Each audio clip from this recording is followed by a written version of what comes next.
Welcome to the Association of Black Women Historians Election Table Talk. This is season 2, episode 2 of ABWH TV.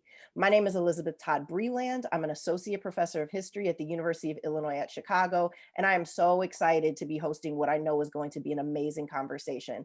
I want to give a big thank you to Professor Callie Gross, who this has been her vision for ABWH TV, and thank you for the invitation to host this important talk.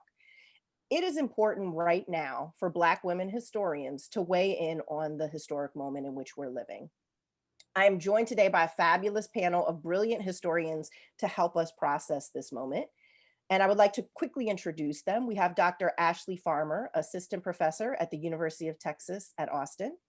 Dr. Noliwe Rooks, W.E.B. Du Bois professor at Cornell University. Dr. Barbara Savage, the Geraldine R. Siegel Professor at the University of Pennsylvania, and Dr. Keeanga-Yamahtta Taylor, Assistant Professor at Princeton University. So let's get into it. Woo! How's everybody feeling? It's Friday. Exhausted. Exhausted, but kept alive by memes. I'm loving this. I'm loving these come from behind wins. I really am. I feel like I am exercising my hope muscle today. I think we're all exhausted. I think I'm exhausted from trying not to give in to all the anxiety that's been in us. So I think there'll be some period of big release soon. Yeah. I'll just say I'm of mixed emotions. I mean, I'm glad that it looks like Donald Trump is on his way out. But there are huge questions that remain. Why was this election so close? What does this mean for the future if Joe Biden wins? The House of Representatives lost 7 seats. The Democrats did not flip the Senate, and their whole the strategy of trying to thread the needle in the middle appears to have failed. And so at the same time, there are more coronavirus cases being diagnosed daily than at any point in the pandemic. And all of the economic crisis that has been created by this public health crisis have not gone away. It's gotten deeper. And now we have a Congress where the gridlock will be institutionalized. So there's obvious relief that the racist megalomaniac in chief appears to be on his way out the door. But I think that there are many more questions than answers that have been delivered by this election. Thank you. Thank you, Keeanga. I really appreciate the way that you framed that for us in thinking about where we are right now. And we're going to get there, but right now I want to sort of take a step back in reflection for a moment. We are all historians. And I'm curious how each of you have been thinking about history right now and how it's been informing your understanding of where we are. And I guess the broad question is, how can history help us to understand this moment? And I'd like to hear from each of you on that. I'll go first and I'll be quick, which is to say, just in terms of thinking about my own students and the ways that I have taught African-American history, that in certain ways, I think that what we're seeing is what we always know, which is that change comes in fits and starts, that violence and living in a police state and a policed state goes hand in hand with voter suppression, and that one needs the other and reinforces the other. I've been thinking about Reconstruction. How can you not? And the move from Reconstruction into Jim Crow. And I think as a child of the 1960s, because Elizabeth told me that I was on this panel in part to give it an intergenerational flair, I took that as a compliment. But as someone who basically lived through the 1960s and all of the change and hope and retraction that one, saw after that, even with significant legal and legislative changes, that my optimism is always tempered. Mm-hmm. I'll just add that I think one of the things that has surprised my students, and I think is now really helping them think about the long view of history, is a number of contested elections, right? Most of them were just being born in the 2000 election, but it is still a little bit more of a cultural memory than, ones before it, say, for, election of 1876, for example. And so I think they're really starting to think about, like, what is an election? What is an election cycle? What is the electoral college? Does it really serve our needs in the same way that it used to, or really our needs never? So I just want to put that out there, that I think that they're starting to understand the cyclical nature of repression in a different way, with the kind of, and then also with Hillary losing, the electoral college vote, but winning the popular vote, which is really within their political consciousness. I think they're really starting to see the wide view of elections, electoral politics very differently. I also think that it really shows you that you can't understand how we got here. And I mean, truthfully, how we started with something like the Tea Party, the election of 2016, and then this one without understanding voter suppression and the gutting of the Voting Rights Act. I think there's been a really renewed interest in understanding what exactly we mean by that, how we got to this kind of level where, you have the president of the United States going on there and saying that, votes are illegitimate. So contextualizing that in the longer view really helps us understand the ebb and flow and a broad understanding of the electorate and electoral politics. Yeah, I think I have a personal history and then history that kind of resonates for me. The personal history is just being raised by nationalists, activists, and socialists at a particular period of time when they absolutely believed that a global Black freedom was worth struggling for. And we're taking inspiration from freedom across Africa, freedom in revolutions that were taking place in Latin America, like realignments of power, and really thinking that this has something to do with Black people in the US and globally. And growing up, hearing that hope, that analysis is one kind of aspect of how I think about this moment, where it taught me that you can win a lot of battles and still lose the war. Because we talked about each of these wins, each of these freedom fighters as winners. Maurice Bishop, was glorified in my coming of age kind of years. And then we know what ends up happening with that. So you win battles, important battles, and then you lose the war. The other, that's not my personal, like kind of how I came to that, listening to the grown folks around me talk.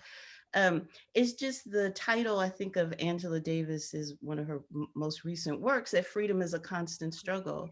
And that, like, trying to make sure that my students really get that idea of what that means, that it's not the race is going to one point, not we're done with a race because Biden won, because Black people showed up, because Stacey Abrams organized, because organizers all over the country, in Native communities, in Latino communities, and Black communities for decades have been organizing for this moment.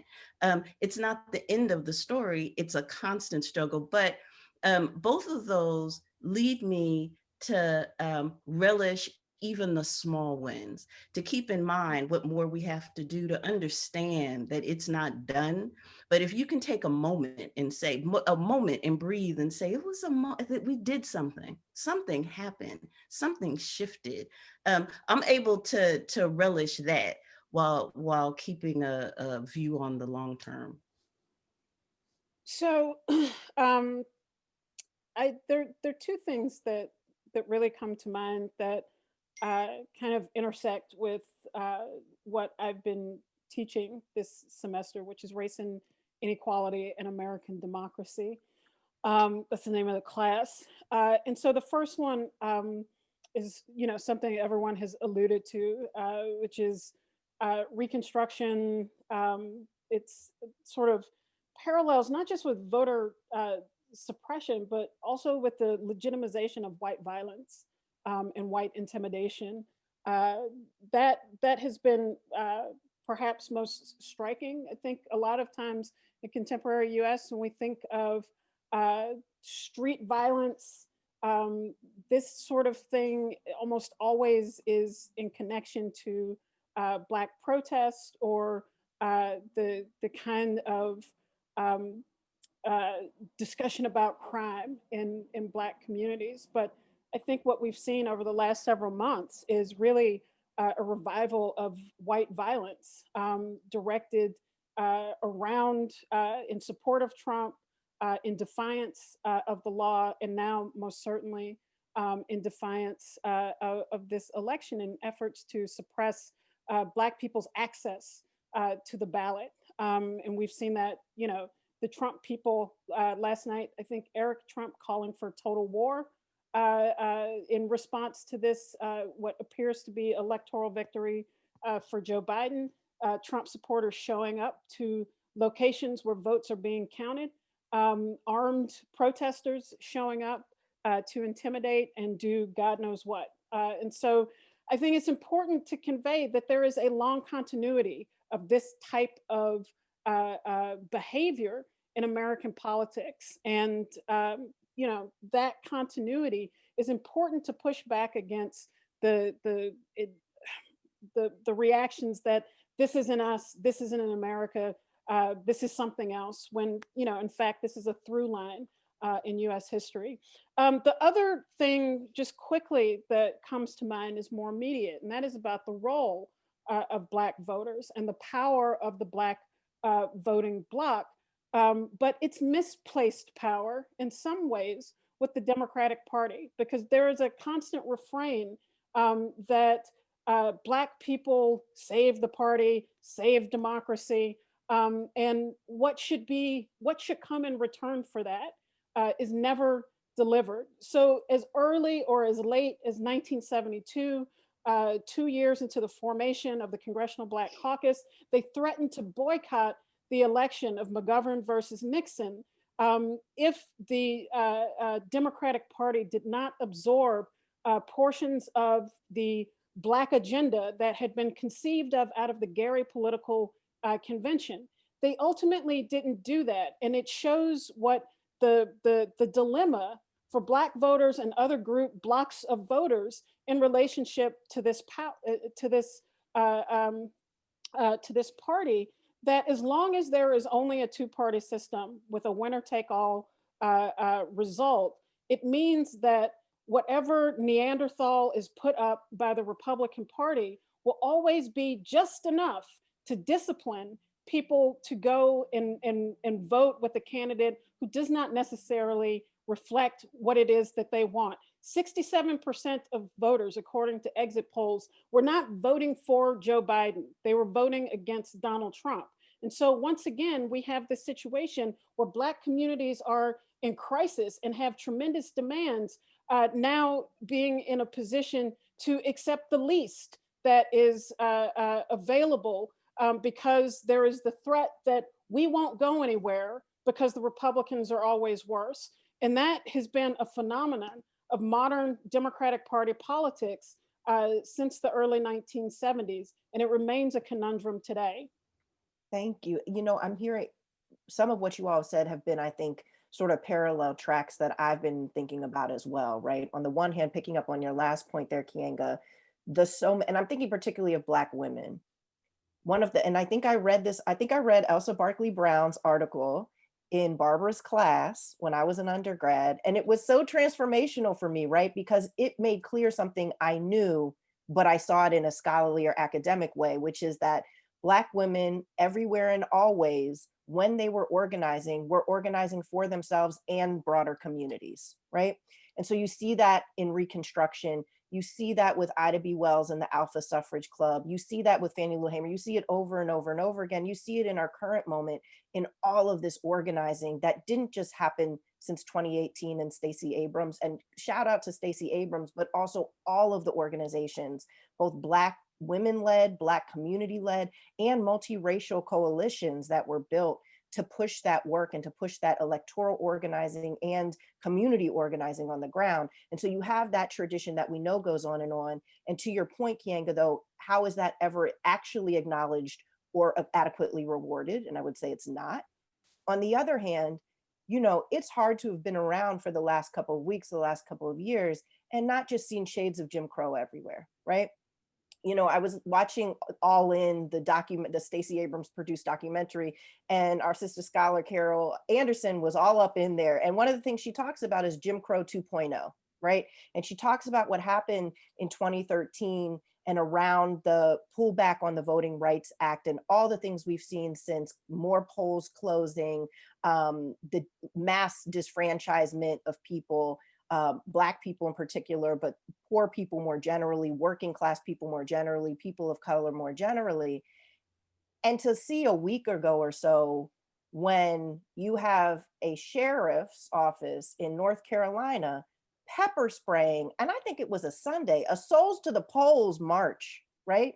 A march led by clergy, Black clergy, to the polls to vote, and not think about, again, what this violence looks like, what voter suppression looks like, that type of intimidation looks like. And that, again, this is very American, right? This is, in fact, the core. So I'm going to open it up. A lot of things have been put on the table. Jump in.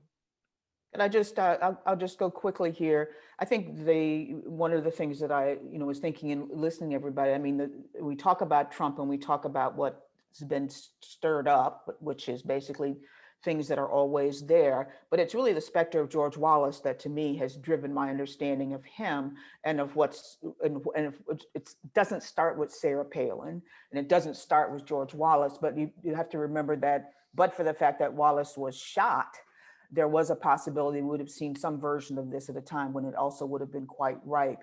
The other thing is that I think that in the face of what happened in the prior election, everybody's been on prevent defense, if to use a football analogy. And so now there's at least some breath that there might be some possibility of doing something on the offense. I agree with a lot of what Keeanga has said, but I also don't really share abject confidence in in electoral politics as, all I see are the limitations of electoral politics, frankly, and including some of that, the critique about the party system. So the question is, how much can be realized out of that system, even when we're talking about increasing Black representation here, there, or representation of progressive folks, whatever their color, and how is it that we kind of keep them accountable to the communities that elected them? How do we see them not move from being public servants to being career politicians? Because the temptations in the system rewards that and is built on that. That's the other real flaw, in the political system. But if we have any vision of the possibility of a multiracial democracy in this country, I think the fits and starts that we've been going through in the last 4 years, 6 years, 10, 12, whatever, I think it does position us in a moment where we can actually try to think a little bit more optimistically, although I do share all of the critique that Keeanga made starting off. Ashley, did you have something?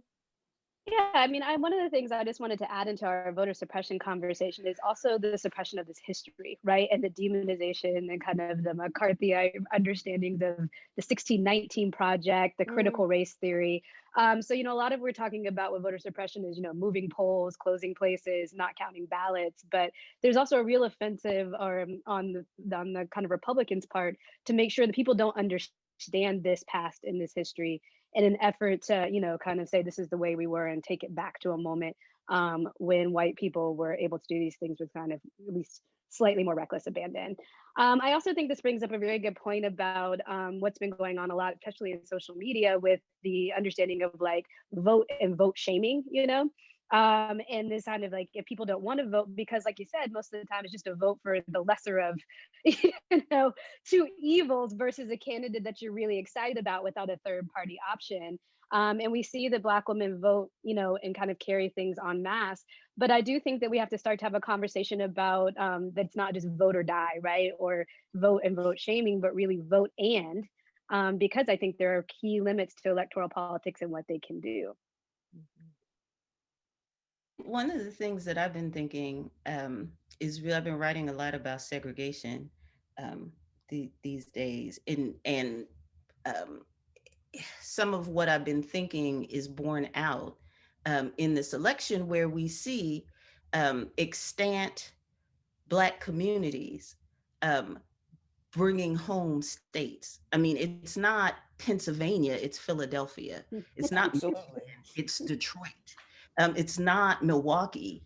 I mean, it's not Wisconsin, it's Milwaukee, right? That allow, like, the concentration and deprivation of those communities within hypersegregation is actually also allowing for a kind of coherent Black politic that only has an outlet right now in electoral politics. Like what we saw is where are you going to go with all that energy when you've got a lack of affordable housing, lack of economic options, a lack of schools that are, you know, educating you and yours the way you want them. Right now, what you have is you're going to go Democrat or Republican. What we saw in 2016 is those very same communities were like, yeah, I'm not voting for anybody. Like, I'm not, I mean, a lot of folks were like, yeah, you know, what difference is it going to make? I'm suffering.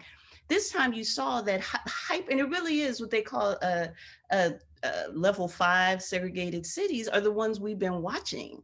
And the ones that have been bringing home entire states. So that interplay about how do you, it may not be freedom, but folks believe they were voting for their lives. It may not have gotten every foot off of their neck, but they didn't see options, you know, to the extent that they were standing in these lines. They were the necessity of turning the ways that both of these political parties want to turn those kinds of communities into economic options, where they want to build, where those kinds of communities become where the development happens, so that you are now talking about, let's have luxury condos in the poorest neighborhoods. Let's start putting up these schools. We can attract white people back into these neighborhoods. Democrats are as invested in that privatization process as are Republicans, but Democrats kind of need those communities if they want votes. Where else you gonna get, where are you seeing this multiracial vote getting? And even this morning, I was, for some reason, I never do this, was listening to MSNBC's morning shows, and they were already, you know, kind of going, this is a triumph for the white working class vote. The Dems have managed to get the white working class back up in the upper Midwest, right? That's not what this is a triumph of, but how you make some sense out of that electoral strength and the deprivation and that makes that possible. And if we break that up, what takes its place? And what are the electoral and political options for communities that want something else? And people just voting for, I think as Keeanga said, people are voting for Biden because they don't want Trump. And right now, in a two-party system, here are your options, other than sitting out, which we did. We saw that. So you vote for Biden, and then what? What comes next? How do you start to actually have some community autonomy, some that foot actually off of your neck so you can breathe? This is really helpful because I think one of the things I wanted to talk about with you all is thinking about other political stories of this election cycle beyond just the top of the ticket. And by that, I mean both down ballot races, but also all of the politics that happens outside of electoral politics, all of the organizing that has been going on outside of electoral politics or interrelated with. And I saw a graph that was showing the Democratic Party had really had a kind of dip in their voter registration drive. And then after the uprisings in the summer, it skyrocketed, right? So suddenly there'd been these ongoing voter registration drives, but the registration drive, you know, went off the roof after that. And so I'm curious, any stories you think that we should be paying attention to beyond the top of the ballot?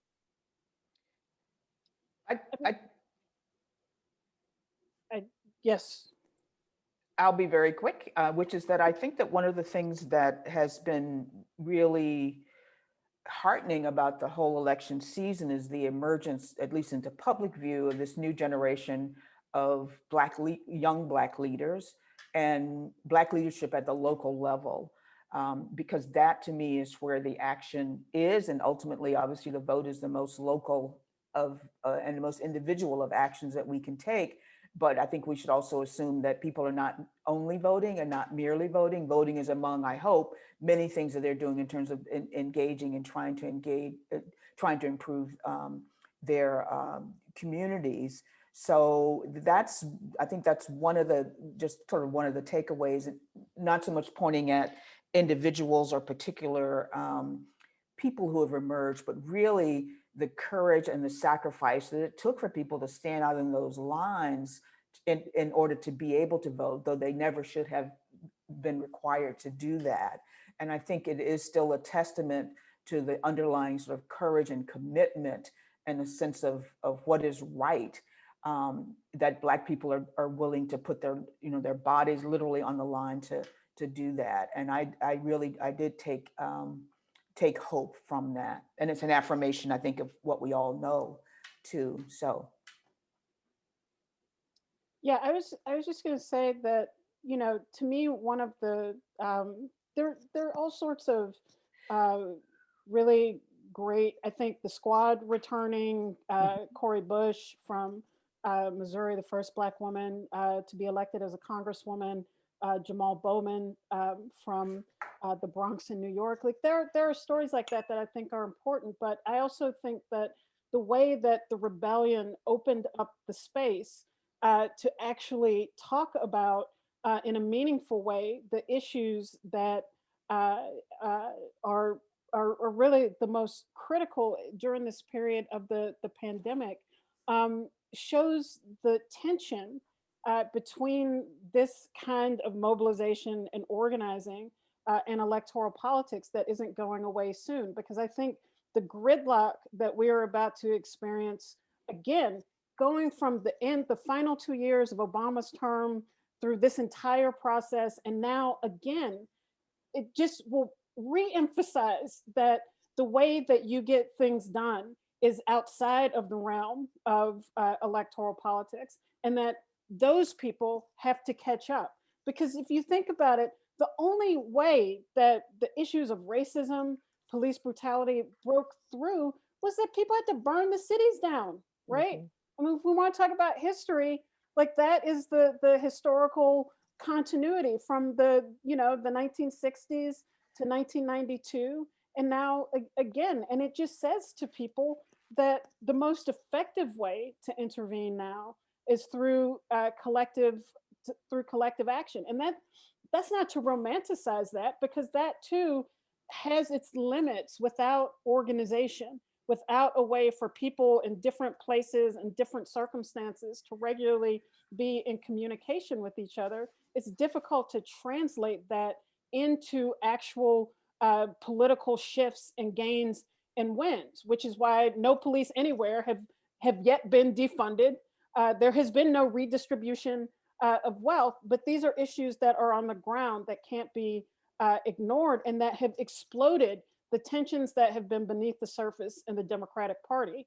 And so that remains the importance of political struggle in its many different iterations. I think it's important to just to piggyback on that. Speaking of, I think, of history and structures, is that the political system itself is inherently conservative. I mean, literally. And so, and it's one of the reasons, after having kind of worked in that system and been involved in it, that I moved away from it, because I really do feel very deeply the limitations of that, of the electoral system itself, and sort of mainline traditional politics as a place other than kind of where progress is only going to come from the continued kind of push back. And so, yes, you might, in the sort of the hegemony of the civil rights movement in our historiography, and then the emergence of increased Black representation in the wake of changes that open up the franchise to African Americans after the Civil Rights Movement, I mean, that the inherent limitations of that system are there for a reason. And so, you know, it is rarely the site of radical politics. I'd just like to add that I think something that the pandemic and the lack of government response to the pandemic has really unified folks on is housing, right? And eviction and rent control. We're seeing all kinds of uprisings trying to fight back against people losing their basic, needs and rights on the ground level. And also, I mean, especially here in Austin, a really big reinvestment in mutual aid.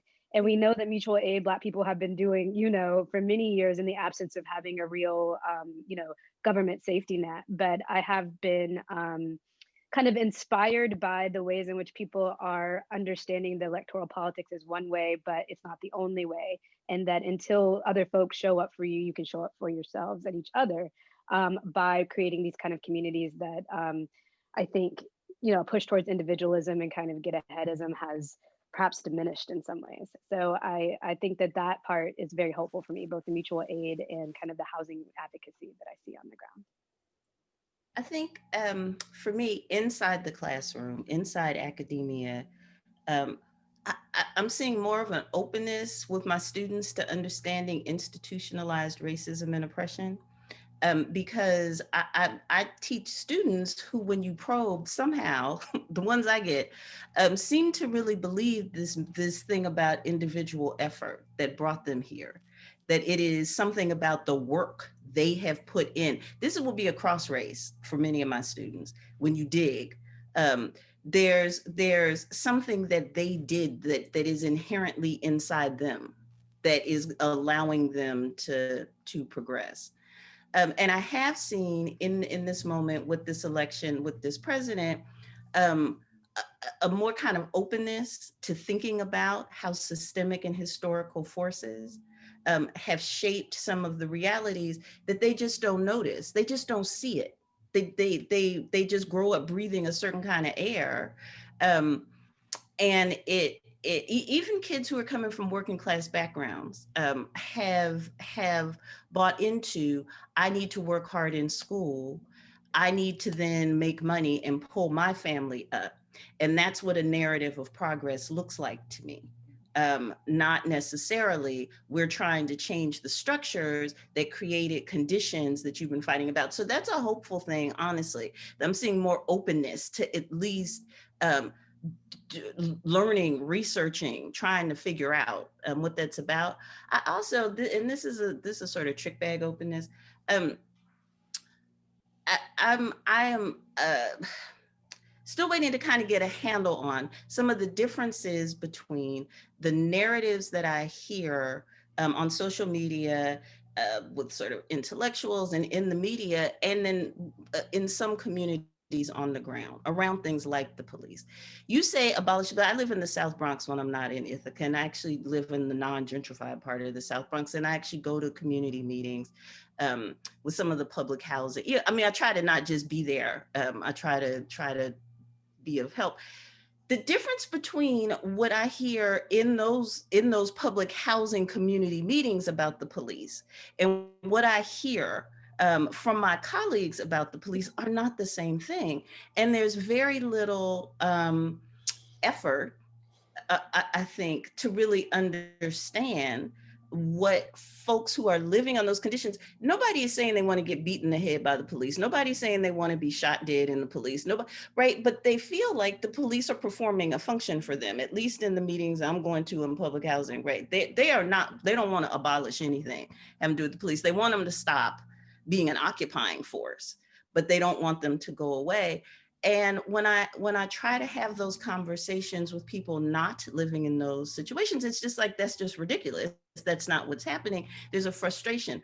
So the hope, though, that I see is I think that there is more opportunity being created for some actual conversations between folks who consider themselves scholars of this, activists in certain ways, to see the ways that maybe how they're thinking may be disconnected from some folks that are living there. And there may be opportunities to actually make an argument, make a robust argument, try to change some minds, try to show folks what it is that you see, as opposed to just sort of saying, this is what all Black people think, this is what all Black people feel, and there's something wrong with you.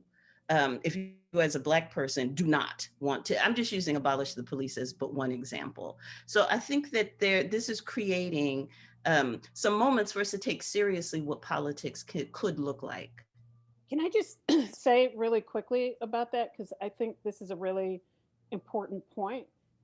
Because I think that we have to expand our analysis and understanding of what Trumpism is, that when it is only viewed through the prism of white supremacy, that we miss other aspects of what is appealing about these politics. And we're not able to answer the question of how on God's green earth did Trump capture 18% of the vote for Black men? And how did he increase by 3% his votes among Black women? And I think when we only think about the appeal of Trump as racism, we miss these other issues, like with the economy, that it meant something for the economy to be at a historic low among African Americans that he took credit for. And we can find all of the inconsistencies and problems and the type of jobs and all of that. But if you ignore it and pretend that it didn't happen and complain, oh, well, you know, we can't trust those exit polls, but we'll trust the ones that we like. We won't talk about the ones that we don't like. Then we're not actually dealing with reality and trying to understand and explain things. And so I appreciate that recognition about the gap between abolition politics among activists and others, and how it's experienced on the ground, not as a reason thus that we should drop this and not take it up, but that we have to engage. And in order to engage, you actually have to deal with the complexities of reality. May I say something, Elizabeth, very quickly? I think what this really points to, and I've been thinking about this a lot, is the necessity to actually disaggregate for ourselves the notion of the Black vote. Yes. I mean, I'm not so worried about the 18% of Black men who voted for Trump. They can have them. So you basically try to build up those who are still with you. But I think the Black vote, like a lot of other terms that are tossed around, I tried to think about, well, so if we disaggregated the Black vote by region, by gender, which is what basically this thing, by religion, by all sorts of other categories that cross-cut, by, the Black community is enormously diverse now compared to 10, 15, 20 years ago. What's been the impact of post-1965 immigration from Africa? So that the concept of the Black vote has also had to absorb that. And I don't know in what ways. I'm not making an argument about that. Who are those Black men? I don't know who they are, but it's not, we're assuming that there is actually some monolithic Black vote, and that does not exist in the ways that we want it to. It shows up when we need it, thanks to the on the ground work of Black women. But I do think that we have to catch ourselves, even as you're calling out white nationalism is not the only thing that's going on there with Trump. I think we fall into the trap of thinking there's such a thing as the Black vote, which if we're gonna do organizing work on the local level or in electoral politics, we really need to do something much more sophisticated. So we're running out of time, but I do wanna say thank you to all of you for these great insights. I'm gonna say one of the things that I think is being pointed out here that again, challenges some of the narratives that we're hearing right now in the media. There's been a lot of attention in the last 4 days, right? Like we're talking about a short time frame on trying to suddenly disaggregate a Latinx population to understand it as an ethno-racial category and all the diversity within. And I think part of what I'm hearing being said is, why don't we do that with the Black vote as well, right? And also understanding all the different things that are a part of that, right? Appeals to patriarchy, appeals to all the different systems of oppression that we know exist. And who better positioned than Black women and Black women historians who put forth these ideas of deeply understanding intersectionality, meeting people where they are, always coming and showing up to talk to people and listen to what they're saying and actually engage. So I just want to thank you all again. Thank you to everyone who tuned in for this episode of ABWH TV, this election table talk. If nothing else, I think we know that no struggle is over on election day, right? This is a moment. This is something that is happening. It's ongoing. We don't know what tomorrow will bring. There may be a need to mass mobilize in the streets sooner rather than later. And I'm going to say there will be. So get ready, talk to your people, stay ready so you don't have to get ready. And on that note, we're going to end this episode of ABWH TV. Again, thank you for participating. Y'all are brilliant. I learned so much from being here, and I know others will as well.